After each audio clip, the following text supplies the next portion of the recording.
जी, मेरा नाम मोहम्मद यूसुफ़ है। मोहम्मद यूसुफ़ है मेरा नाम। कहाँ रहते हैं आप? ग्राम जादवपुर, थाना भोजीपुरा। क्या करते हैं आप? जी, मैं दिल्ली। थाना कौन सा है आपका? क्या करते हैं आप? जी, मैं स्टूडेंट हूँ और मैं दिल्ली यूनिवर्सिटी में स्टडी कर रहा हूँ थाना प्रेजेंटली। कौन सा है आपका? थाना मेरा भोजीपुरा है। क्या मामला?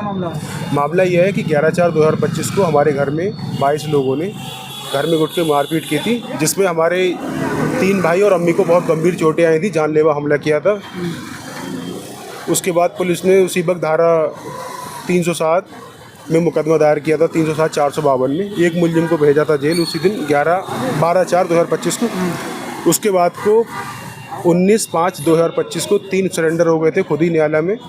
उसके बाद से कोई भी कार्रवाई नहीं हुई है, ना ही किसी की अरेस्टिंग हुआ है।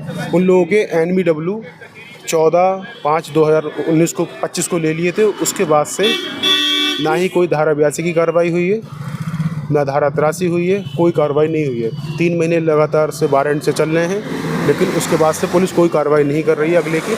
जैसे कि अगर किसी का NBW हो जाता है तो उसके बाद में धारा 82 की कार्रवाई होती है, धारा 83 की कार्रवाई होती है, लेकिन कोई कार्रवाई नहीं हुई है। और 1 महीने बाद और अब आप क्या चाहते हैं? हम ये चाहते हैं पुलिस प्रशासन से कि एक एजुकेटेड व्यक्ति को अगर न्याय नहीं मिलेगा तो आम जनता का क्या हाल होता होगा। साहब से मिले? मिल क्या है? जी, मैं SP साहब से मिल के आया था, SP ट्रैफिक, SP क्राइम साहब क्या से। कहा उन्होंने? उन्होंने आश्वासन दिया है कि धारा 82 होगी आपकी, क्योंकि 14/5/2025 से अब तक लगभग 2.5 से 3 महीने हो चुके हैं। उन्होंने कहा कि धारा 82 की कार्रवाई होगी और आप CO हाईवे साहब से मिलना, आपका स्पष्ट आपकी कार्रवाई बिल्कुल होगी। और हमें तो नहीं बोले मिले। आप कौन है? हम सारा बानो हैं, यूसुफ की माँ हैं। अच्छा, क्या हो गया? हमें मारा था घर में घुस के। हम तीन बेटे हमारे और एक हमें, 4 लोगों को ठोर मारने के इरादे से धमकी दी थी बहुत, और सबको बहुत बुरी तरह से हालत से मारा था। हम गंभीर हो गए थे हैं। अब जो बच्चों में झगड़ा हो गया था। बच्चे लड़ मरे थे, उसी वजह से हमारे घर में घुस के मारा था।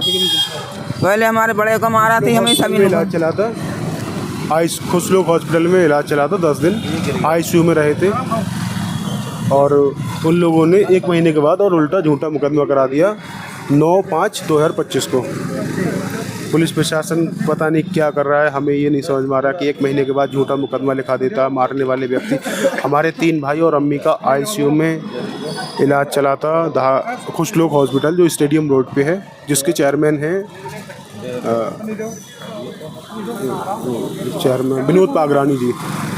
उन्होंने खुद ही हमारे तीनों भाई और अम्मी का ट्रीटमेंट किया था, क्योंकि वो ऑर्थो के हैं। तो क्योंकि हमारी अम्मी का हाथ फ्रैक्चर हुआ था, हमारे भाई का अनीश का सीधे हाथ फ्रैक्चर हुआ था, और हमारे यूनुस जो भाई हैं उनकी उंगली कटी थी, और हमारे जो बड़े वाले भाई हैं उनका उनके मिडिल फिंगर टूटा था, और बाकी हमारे सारे भाइयों के सरों में चोटें आई थी। हमारी अम्मी का 3 जगह सर फाड़ा था। सारे वीडियो हमारे पास मौजूद हैं, पूरी घटना CCTV कैमरे में रिकॉर्ड है। ये हमारी अम्मी का सिर फाड़ा था 3 जगह से, ये फ़ोटो में दिख रहा है पूरा, ठीक है सर। उसके बाद में ये हमारे दूसरे वाले भाई अनीस, जिनका सर फाड़ा था, ये फ़ोटो है पूरा। उसके बाद में जो हमारे यूनुस भाई थे जिनकी उंगली काटी थी, वो ICU में एडमिट है, ये फ़ोटो है देखो। और जो हमारे दूसरे वाले भाई हैं अजीम, उनके फ़ोटो ये हैं, उनके फ़ोटो ये हैं, जो ICU में एडमिट हैं, उनका ट्रीटमेंट चल रहा है।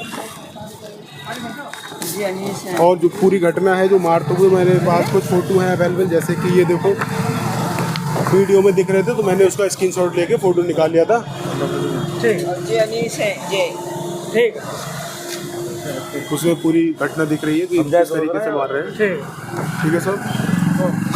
और हमारी कार भी क्षतिग्रस्त कर दी थी वो, और हमारे घर पे ये वॉशर मशीन तोड़ दी थी, नल तोड़ दिया था, और हमारी कार का चाबी भी ले गए थे छीन के, और हमारे भाई अजीम का मोबाइल भी छीन लिया, Vivo Y21। लेकिन पुलिस ने, हमने आयु साहब से कहा कि हमारे भाई का फ़ोन तो आपने इन्वेस्टिगेशन के दौरान नहीं बढ़ाया, तो उन्होंने कहा कि हम आपको नया दिला देंगे उनसे, मुलजिमों से कह के। बताइए ये क्या तरीका है? अगर कोई व्यक्ति किसी का मोबाइल छीन कर ले जाता तो उसको मोबाइल वापस दिलाया जाता है या उस पर कार्रवाई की जाती है सर?